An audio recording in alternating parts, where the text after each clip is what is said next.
Good afternoon, everybody. My name is David Reeves, engineer with the Fountain Valley Fire Department. Today we're going to be going over part 2 of our 2-part video series of our new Paratech equipment.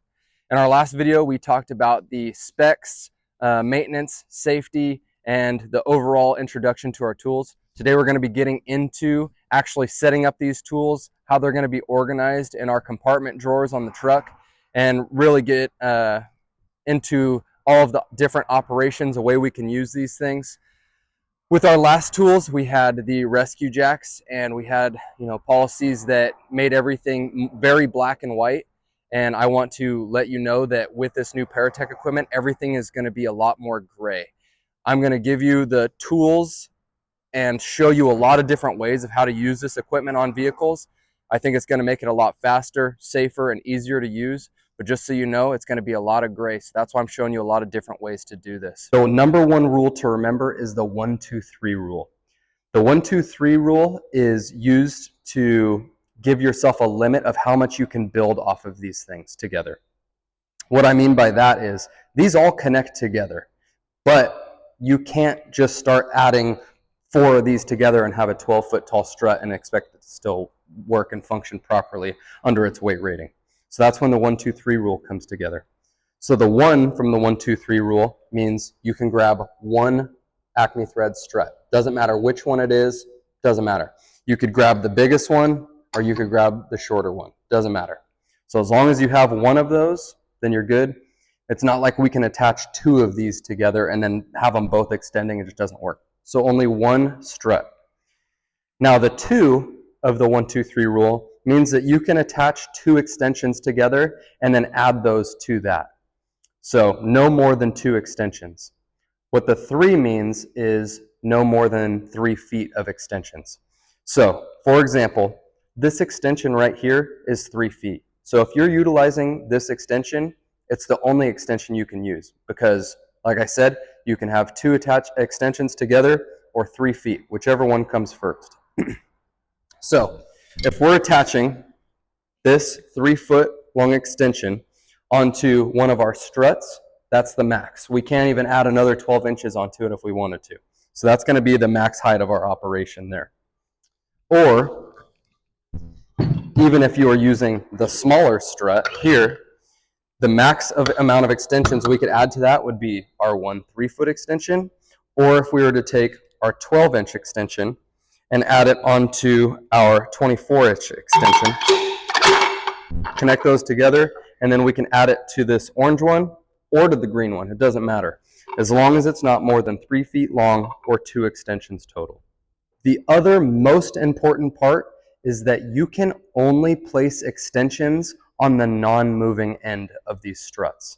What I mean by that is these connections all connect to each other. It doesn't matter. This extension, it can go on the top of this, it can go on the bottom. It'll fit that way.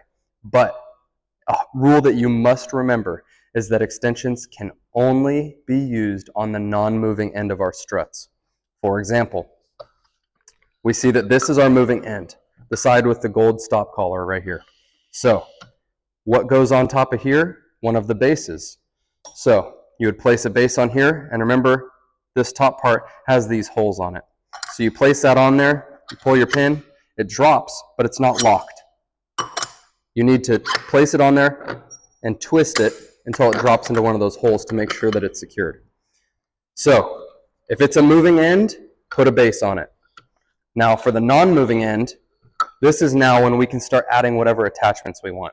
So we can add 1 attachment, plops on there. And it just, like we talked about earlier, because this end here is a full wraparound channel, you just place this on here, slide it on there. You don't need to twist. It places on there and it's secure now. The only time you need to do the rotation is when you're placing heads on here. Okay? So remember from the 1-2-3 rule, we only have 1 extension on here. So if we wanted to, we could add another extension on it, whether it be this one or this one. We cannot, however, add our 3-foot extension onto this because now we've gone over the 3 feet rule of the 1-2-3 rule. So this is how that looks. Let's say this is all we needed to add to it, or maybe we want to add 1 more. So we'll add 1 more onto it. It just drops straight on like that. And now we're good to go. We have a fully functional strut but for the sake of this video, this is an appropriate size that we would use a lot of times. But for the sake of this video, I'm going to take off this bottom extension just to make it a little more user-friendly. So I just pull that off, nice and easy. And now we would place this into another base. So most commonly, we're going to be using our hinge bases, our 12 by 12 hinge bases. These are going to be the ones that are most commonly placed on the ground. But like I said, all of these attachments, whether it goes on the top or the bottom, it's called a base either way. So you place that in there, pull a pin, and you're good to go. So this is kind of what it's going to look like when it's built. Now, like I said, there is no top or bottom to these at all. You could flip it around. Let's say you have this up against a vehicle and you're trying to raise this up, but your hand is going up into some glass, or it's kind of hard for you to spin the collar because there's metal parts all around it. If that's the case, let's move this down to the bottom. That's no problem. So how that's going to look, we'll take our multi-base off the top, place that over there. We're going to place this down into our 12 by 12 base, give it a turn until that pin clicks in. And now let's put our multi-base on this end. Pull your pin, slide it down, make sure it's secure. Now, because you had all this debris in the vehicle that you're trying to stabilize, you can actually lift from the bottom and secure it like that.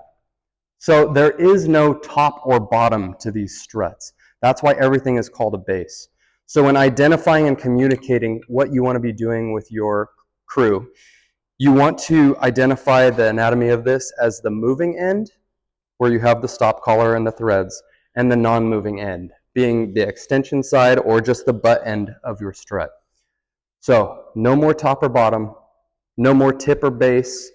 They're all called bases. You just call it, a multi-base or our hinge base.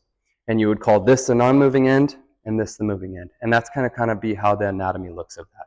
All right, so these are going to be our two compartments on the truck. We have it labeled here as the captain's side of the truck, which is our primary side. That's the side that has all of our extrication equipment on it. And we also have the engineer side. So going to be a little bit different. With our old equipment, we had both sides almost completely mirroring each other on the truck. Now, our engineer side is going to be our, our non-dominant side, or also our lifting side.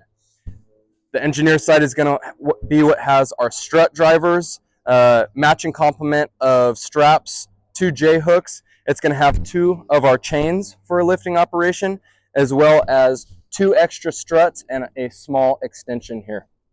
So that engineer side is going to be our lifting side. Now going into our primary side. We talked about this equipment in part 1 of the video series. Most commonly, we're going to be using kind of this height of Paratech strut. So you can come on in over here. We have 2 struts of the exact same length. We have 2 different bases on here. We have our multi-base and our contour multi-base here. And we have our green long strut and our orange smaller strut. We also have our blue long extension and our green shorter extension. See how they both end up being the same size. We just have a little bit more extension room here with our green one than this one. So it depends on which one. You're going to grab both of these, but it depends on the operation of what the vehicle looks like, the purchase points look like, about which one of these you're going to choose to put on the dirty side or the clean side, or the bottom side or the top side of the car. We also have 2 of our hinge bases.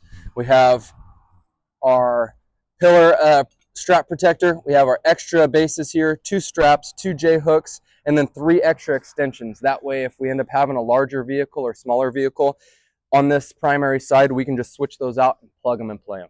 Okay, so let's talk about kind of what each person of this operation grabs. And this is going to directly reflect our training manual, and it's going to be laid out by position. So we'll start with captain. We pull up on scene, and this training manual is going to reflect a basic stabilization operation with a basic vehicle on its side with patients trapped in there, okay? This will all be different depending on what the vehicle is, the number of patients, what's involved. But this is going to cover the down and dirty, what to grab per person, and a stabilization operation. Okay, so 1, captain's going to get off the rig. and he's going to perform his 360, his size up if necessary, and he's going to help kind of develop that game plan. He's doing overall safety, lean of the vehicle, ordering resources, and things like that. Next, the engineer. First thing he's going to do, remember this is our captain side primary compartment right here. So the engineer is going to grab his wedges. First thing and only thing. He's going to do just a quick down and dirty stabilization. You know, throw one under the C-pillar, kick that in, get one somewhere down around here of the vehicle, kick it in, and that right away gives a little bit more stabilization to the vehicle, okay? So the engineer does that first, and that's all he grabs. Next, now the engineer is going to be doing a kind of a size up operation of this. He's going to say, okay, we have 2 patients trapped in the front. They seem to be relatively injured, and he can tell that we might have to do a roof operation, and there's going to be a lot of manpower working here. So the engineer, knowing this and doing his size up, might say, okay, let's set up this operation on the Charlie side right here, or on the Charlie pillar of the vehicle. So he'll take a look right here. He'll be like, okay, that's a good spot. He'll come around to the back side of the vehicle, see if there's a good spot to marry up here. And now he's kind of done his 360, and he now has the game plan in his head, talking and bouncing things off of the captain as well. So now engineer is going to relate to the 2 firemen, hey, we're going to set up a stabilization operation off the C pillar of this vehicle, or the A pillar, or hey, we're going to do it all on the dirty bottom side of the vehicle to leave the whole top side clear. Whatever it is, the engineer comes up with that game plan. But this primary compartment is everything that you're going to need for this operation. You don't even need to go to the other side of the truck for any reason unless you're doing lifting or need more equipment for whatever reason. So after the engineer grabs the wedges, he now is going to grab either one of these. They're the same length. They have basically the same amount of extension or max height, even though they're different struts and different extensions, it'll still reach the same. The only thing is we have different bases or tips on these. So depending on what you need, he might grab a different one for that. So the engineer, after grabbing the wedges, will grab one strut and extension ready to go. He'll grab one hinge base to marry up with it. He'll grab our strap protector and one of these, one of our ratchet straps, okay? So the engineer is doing this, and the engineer is reporting to the top side of the vehicle. He is responsible for that top side of the vehicle, whether he's setting it off the C post, the A post, whatever, okay? But this is what the engineer is grabbing. So next is the tiller man. The tiller man is the patient man.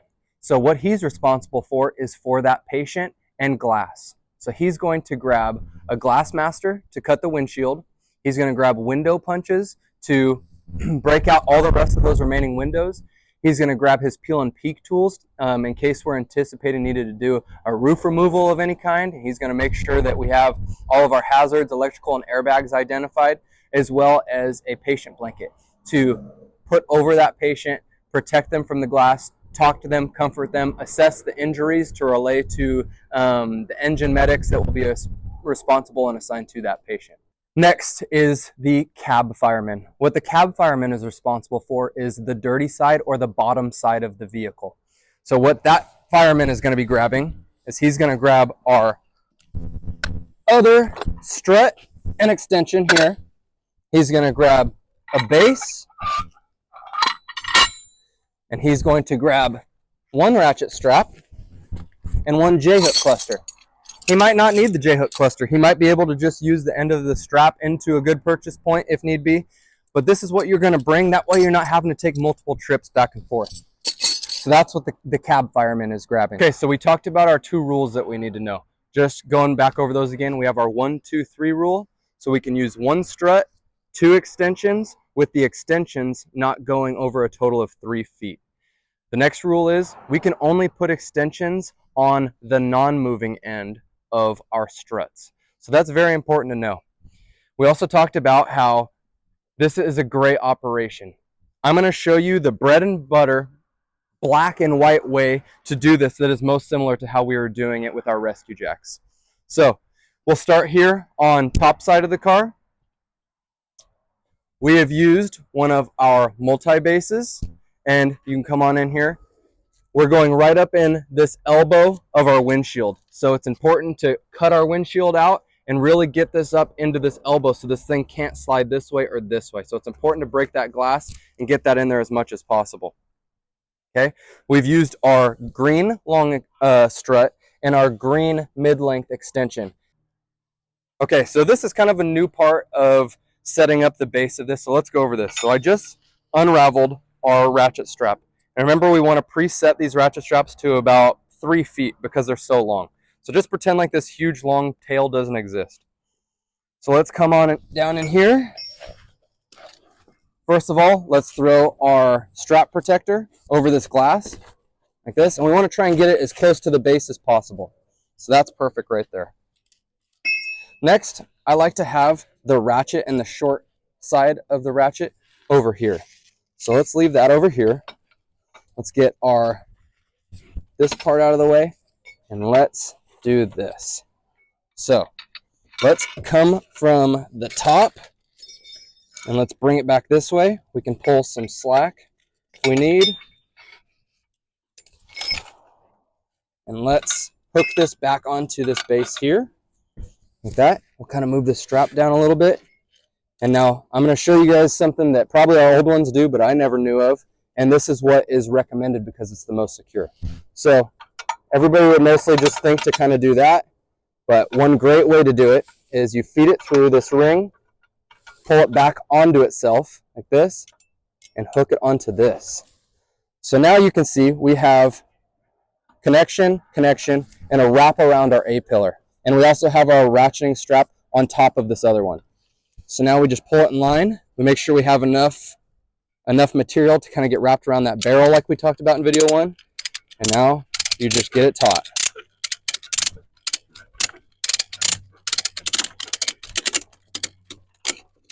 And that's all we need.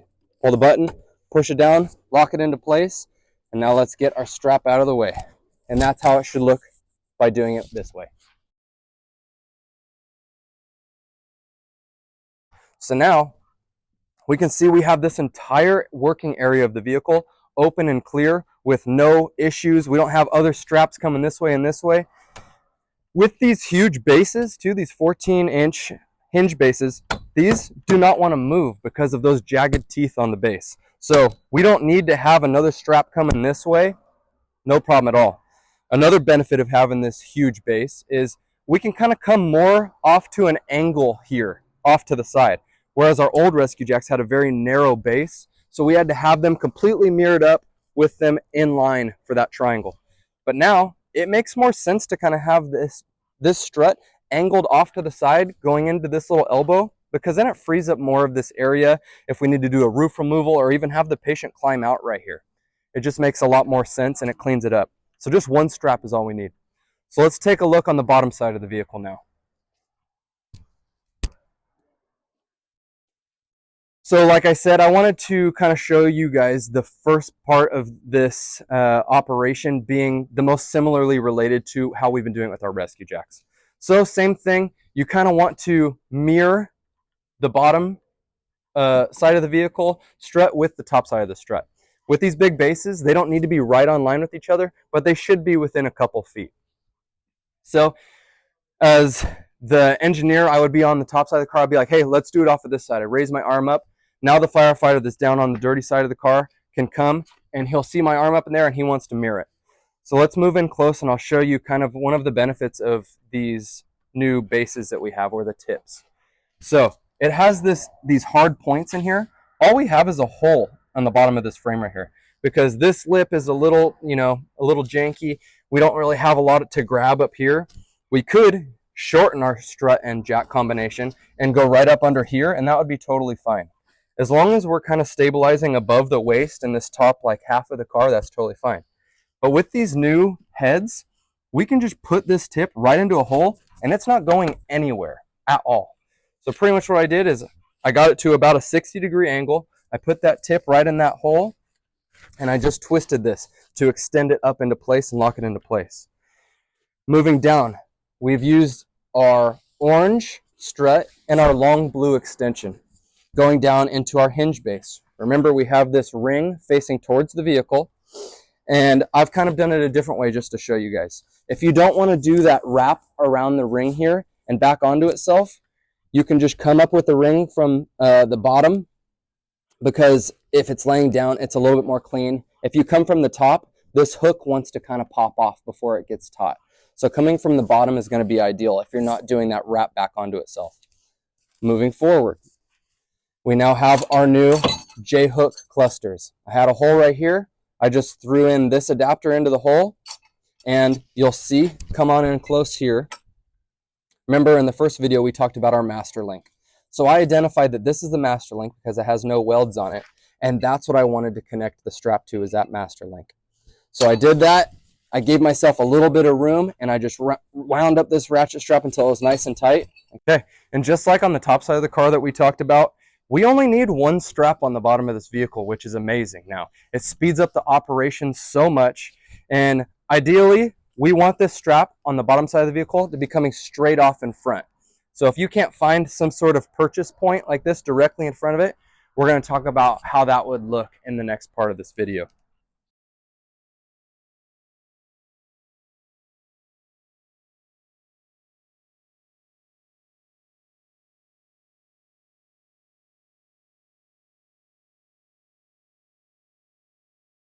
So next possibility with this equipment is something that has become kind of a training scar with our last equipment.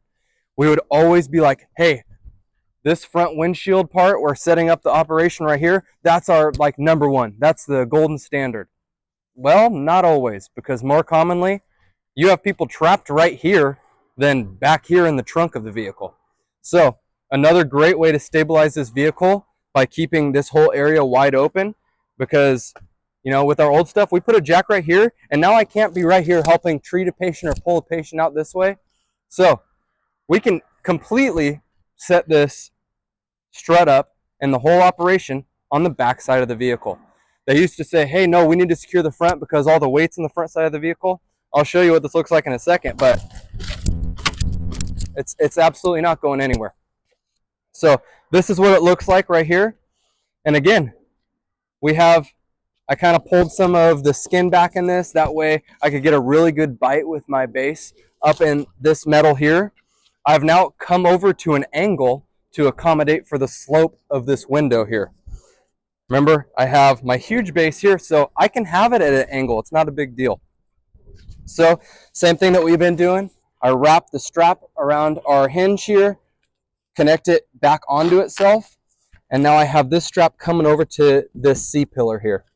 So this is kind of an interesting thing, is that our C-pillar is so wide, and if we're anticipating doing a roof removal for this, I'm going to want to try and keep this strap as far down this way as I can possible, because I'm anticipating the guys are going to come here with a Sawzall and cut this right here for a roof removal. So if you take a close look here, I have the hose strap turned long ways, because if I were to turn it this way, the firefighters wouldn't be able to cut this pillar here. So I turn that long ways, and I have the strap onto itself come down here as low as possible. So it's coming off at a slight angle, but that's completely okay. This is 100% stable. You're good with just one strap. You don't need it to go around the backside at all. This is completely fine on this C-pillar backside of the vehicle. So now let's take a look at the bottom side or dirty side of the vehicle. Now remember, I said that you kind of want to have these married up or lined up, the two struts, right? However, this is different from our old equipment. They don't need to be lined up right onto each other. So if I look, my other strut on the top side of the vehicle is about right here. But I can't put this strut on any of these moving parts or where the tire is at, so no problem. I just move it over a couple feet to where I have a good purchase point here, and as long as these two struts are within 2 to 3 feet of each other, it's okay. They don't need to be completely married up with each other anymore. So I found a good purchase point here, have it going down here, and I just use my J-hook cluster, put it into a hole, and ratchet strapped it onto itself. And this vehicle isn't going anywhere. And now we have the entire top and front of the vehicle open for a clean working area. So this is honestly one of the more ideal ways to set this up, in my opinion. This is very similar to what we just showed. We're going to be stabilizing off the C-pillar or rear side of the vehicle, because we want to leave this entire portion of the vehicle clear for our working and treatment area. So let's say how we were talking about earlier, how we're kind of wrapping around this C-pillar here, and it was going to make it tough for the guys to be working around it cutting without having to worry about cutting or hitting the strap or the equipment. Another way to do this is, believe it or not, when vehicles are on their side, they have void spaces underneath them. A lot of the times it's on the trunk because the trunk kind of tapers in, so it's not actually on the ground. So what you can do with that, if you come to this situation, is I have this strut up here into that elbow. I kind of now have the strut at a straighter angle, and I have the strap going under this void space under the vehicle like this, and it's now connecting directly to this other strut here. Okay, so strap is going from the base of this ring to the base of the other ring, and they are connected to each other. I now have secured both of my struts up into kind of our bomb-proof anchors. I have the other side in that elbow on the other side of the C-pillar, and I have a great frame spot here and frame hole here. So I got it to my approximate 60-degree angle. I kind of took a little bit of slack out. I just twisted this up, extended it into the hole. I locked this out with my collar. And then all I would do is I would take this and tighten my strap. And now it is going to suck the bases of the two struts in together like this. And if we actually needed to get a little bit of lift, this is another way to do just a couple inches of lift as well. Because by tightening this strap, it's bringing these bases together and at the same time lifting by these two bases secured into our purchase points. So it's lifting it up like this as they go in. When doing this, it's important to kind of start at more of a shallow angle because these bases are going to suck into each other like that. So we want to keep it at more of a shallow angle and then bring it in like this. And with this, we were kind of talking earlier about how with this operation, they can kind of be a couple feet off of each other. You can have them at different angles and it doesn't matter. When connecting base to base like this, it's very important to have these two struts as close on line with each other on both sides of the vehicle as possible and have them both going in like this. So you wouldn't want to have this base at an angle like this or like this and then connect the two bases because then it's going to kind of get a little bit wonky. So you want to have them married up and pulling together as close as possible.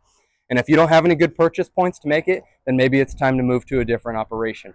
Okay? A lot of different ways you can do this. I'm teaching you guys the black and white ways to do it so you can interpret it and work in that gray area with this equipment because there's so many different ways to do it.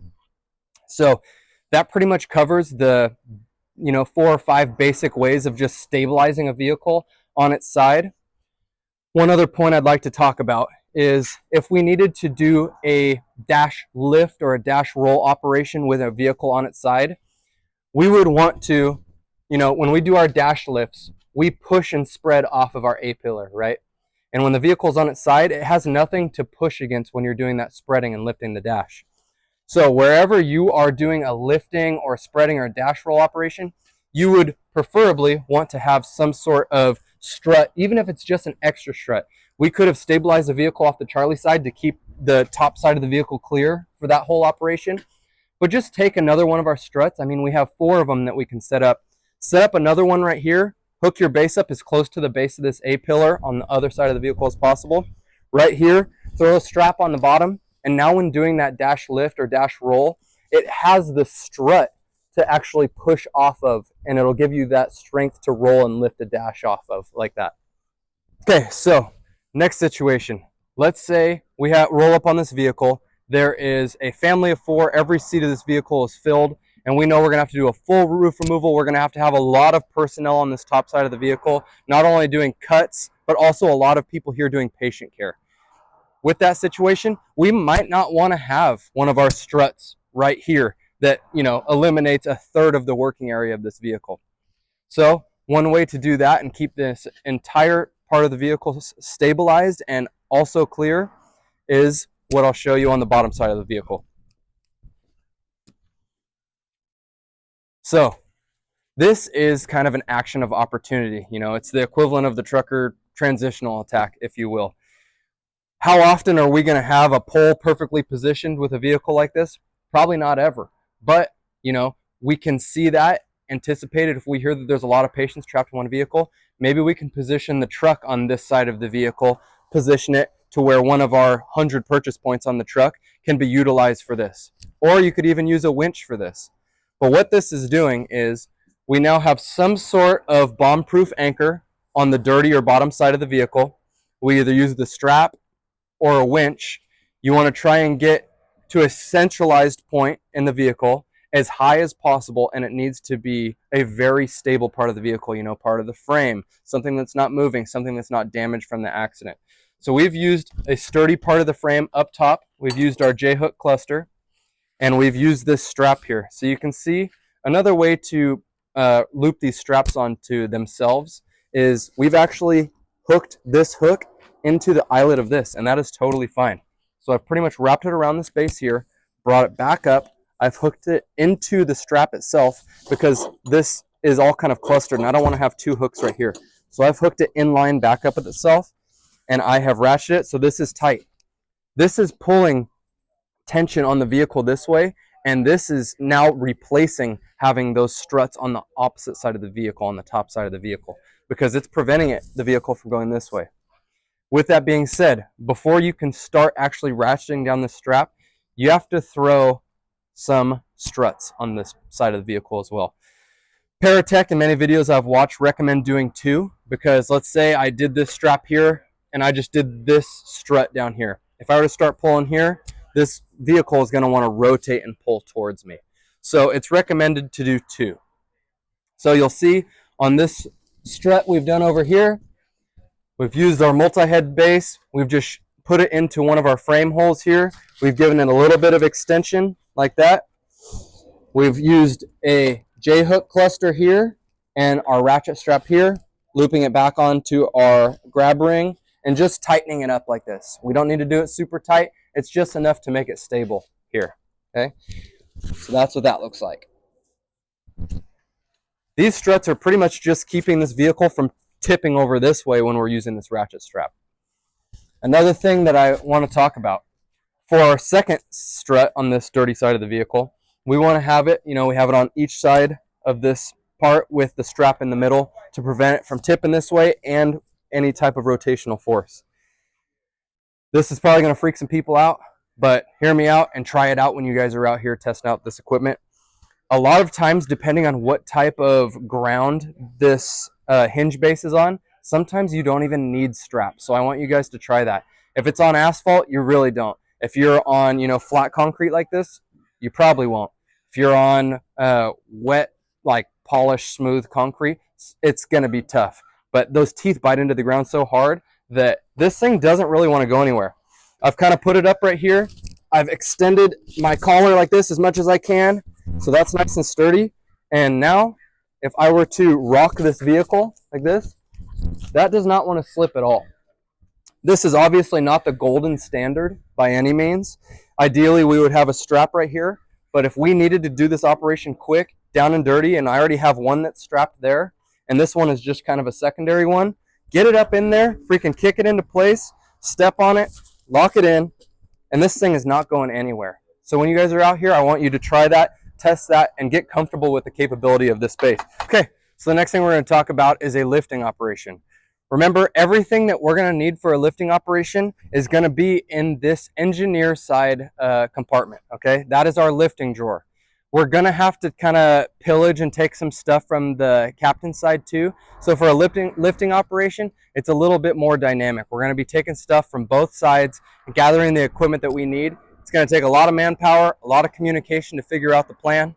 And for the sake of not making this video, you know, an hour and a half long and losing everybody's attention, I'm just going to show you one lifting operation that kind of encompasses all the different mechanics and required tools in order to lift a vehicle. And then you can take that and transition it to any part of the vehicle for different types of calls that you need to use this stuff for lifting.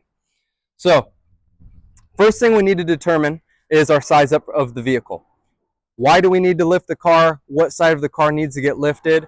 And go from there. So for this, we're going to say that this car was crushed down, you know, and we needed to get this vehicle lifted up, you know, 2 to 3 feet off the ground. This is when our airbags are not going to be enough lift, and we need to use these to get a lot of the lift. So some new changes in terminology is how we've been using our chains. We've been using that one grade 80 chain that was 16 feet long, and we would wrap it around something, we would stick it through the windows and through to the other side. So what that is that's called a chain saddle, and that's one chain encompassing the entire vehicle. You have 2 dynamic jacks or strut drivers that hook onto those chains and lift it up.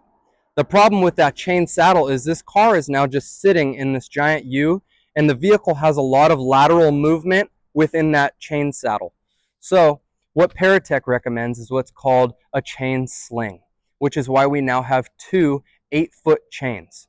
Now, instead of making a chain saddle that the car's just sitting in between, we're going to do one of those 8-foot chains on each side of the vehicle going to one jack. So now one jack is lifting one chain, and it's creating that triangle strength like this, and it's lifting it straight up. Same thing with the other side. One strut driver with one chain, both lifting up independently. So now it doesn't matter as much which one you lift, more than the other one, because if it was a chain saddle, if you lifted one more than the other, that car wanted to slide in that chain to the lower one. Ideally, you still want to raise these 2 strut drivers at the same time, but it just creates a lot more stability when you use the chain sling method. So again, we're still going to have that 16-foot grade 80 chain because that is necessary sometimes to wrap a hood to give us purchase points. But for the most part, when we're doing lifting operations, we're going to be doing chain slings, with the 2 chains. So first thing, we've determined that we want to lift the back side of this vehicle. So we'll come on over here. The first thing we want to do is, if we're lifting the back side of the vehicle, this vehicle wants to slide forward because we're lifting and the forces are pushing forward. So what that engineer is going to do, same thing as we talked about earlier, he's going to come and put his wedges on this side. He's going to put the wedges in like this, hammer them in nice and tight, and that's going to help prevent the car from sliding forward like this. So next thing we do is we're going to kind of get a good height estimate of what we're going to need here. So we're all going to be working together. We're all going to be communicating. We grabbed 2 chains. We'll start with this side. So we have one chain here, and let's take a look at what this chain sling is doing. So I have gone around this C-pillar here with a chain sling. The chain wraps around the C-pillar, comes back down, bites onto itself. Then you take the tail end, bring it up here, slide it into, remember all of our bases, all of them, the chain fits perfectly in there. So you want to make sure that chain goes right in that opening for where the chain goes, like that. So you want to get all the slack out of it as possible, get it nice and up and tight, slip it into that channel base, or the multi-base right there, get that tight. This is going to be stored all the way down. And so let's talk about the height now. We grabbed the chain, we secured the chain. Now we're grabbing our strut driver or dynamic jack. So you want to secure this chain into the base of this as high as possible. We wouldn't necessarily want to grab the chain down here because we want to get a good angle on this thing. So I grabbed our strut driver, which is this piece right here. Okay. Then I added 2 extensions onto it. Remember the 3-2-1 rule. I can have one strut, whether it's the struts we were using earlier or the strut driver. And you can have a max of 2 extensions, which is what we have here, no greater than 3 feet. So you'll see on the other side, we used the 3-foot long blue extension, one single extension. That's the max because we have 2 extensions, no longer than 3 feet. We're coming down to our hinge base here, and that is going to connect to an exactly mirrored operation on the other side. Okay. Next thing, whenever we're lifting, the golden rule is lift an inch, crib an inch. But when we're lifting things this high off the ground, we don't have enough wood cribbing to be throwing under there and making box cribs, especially at an angle like this. It's not effective. So what we did is we grabbed our small orange strut. Okay, and this is what it is. It's completely slammed. You know it's a strut because it has a golden stop collar on here. I put that on here, put it on our hinge base. I put a head on it, and I hooked it up right into here. These teeth grab into this metal fantastically. So when you guys are out here, try it. Learn to trust these things because the more tension you have on them and you're pulling them in together, these bite into the metal really nice. Okay, and then same thing. I have my strap connected to my hinge base here, connected to the other one. So let's take a look at the other side. So if you take a look underneath, you can see that we have all of our hinge bases connected to each other. Because if we're going to be doing a lifting operation, we have to secure the bases. And if we're doing lifting, there's not really anywhere to secure it to other than the opposite struts, okay? So that's coming across, as well as our lifting struts and our stabilization struts. So we'll come over here now and see that the system is pretty much exactly mirrored. We have our strut driver. We wrapped our 8-foot chain around this C-pillar, connected here. We pulled tension up. We slid it into our multi-base up here. And we have our strut driver.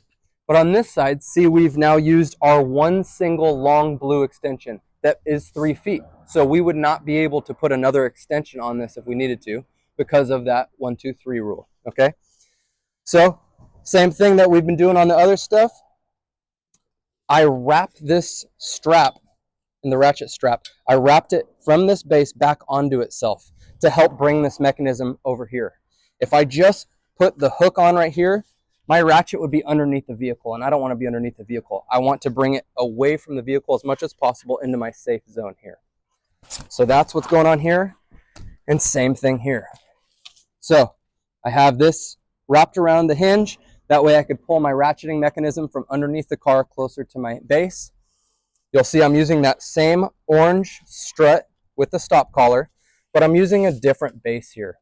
So this side of the vehicle was a little bit lower based on how it was leaning, and this multi-contour base here has the rough ridges enough to kind of bite into this metal, and I have a really good purchase point here, and this is all nice and tight. So after I have everything connected, my chain is secured to my strut driver, that's when we're going to pull tension on these ratchet straps. And we're not trying to pull so much tension that we're getting lift from the straps, because we want to keep these at the angle they're at, kind of that steep angle, to get a better, higher, and faster lift. We're just tightening those straps enough to where the bases don't want to kick out away from each other when doing a lifting operation.